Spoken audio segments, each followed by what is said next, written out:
TRIP's new report takes a look at the interstate highway system at 65 years old. It finds that the interstate system remains the workhorse of the nation's transportation system, carrying approximately a quarter of all vehicle travel and more than half of all large commercial truck travel.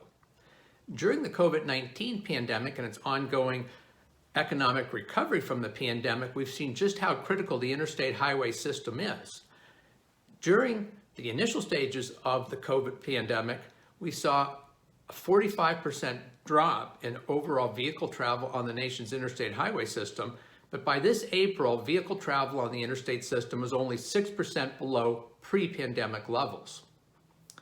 We've also found that the interstate highway system continues to be very effective at saving lives, is deteriorating as its pavements, bridges, and interchanges are reaching an age when they need full reconstruction in many cases, and the system is increasingly congested as travel comes back post-pandemic. The findings of the TRIP report mirror the conclusions of a 2019 report that was requested by Congress, which found that the interstate highway system has a persistent and growing backlog of physical, operational deficiencies as a result of age, heavy, and deferred reinvestment.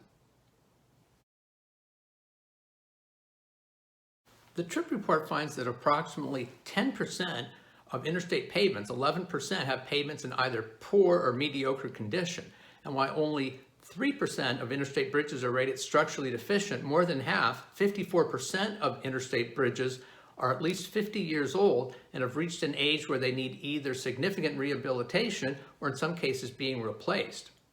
And as interstates increasingly face deterioration in their subbases, simple repaving of interstates are reaching a point of diminishing return where these improvements last less long than they did once in the past because of the ongoing deterioration under the surfaces of these roads. From 2000 to 2019, vehicle travel on the nation's interstate highway systems increased by 26%, but travel on the interstates by large commercial trucks increased by 43% during this period. The report found that nearly half of the nation's interstate urban highways, 47% of them, are rated congested because they're carrying traffic volumes that are resulting in significant delays during peak hours. Not surprisingly, 49 of the 50 top freight bottlenecks in the nation are on the nation's interstate highway systems. The TRIP report also notes that the interstate highway system continues to be very effective at saving lives. In 2019, we estimate that 6,555 lives were saved by the interstate highway system based on a comparison of that vehicle travel on the interstate system if it had occurred on non-interstate highways in terms of the number of additional fatalities that would have occurred. Based on the findings of the congressionally requested Interstate Highway System report, TRIP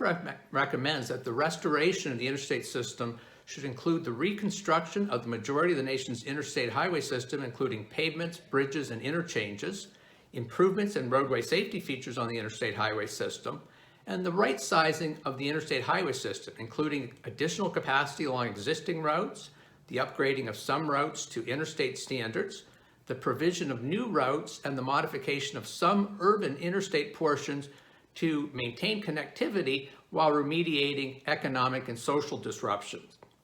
Addressing the interstate system's deterioration in terms of physical conditions and also addressing the need to improve reliability and address congestion would require that the $23 billion annual investment in the interstate highway system be more than doubled to approximately $57 billion annually. Finally, the approval of additional federal infrastructure investment combined with the reauthorization of an adequately and reliably funded federal surface transportation program, which also provided states with the flexibility to ensure they could spend the money on the most critically needed projects, will be absolutely vital to the ability of modernizing the interstate highway system to meet the nation's 21st century mobility needs.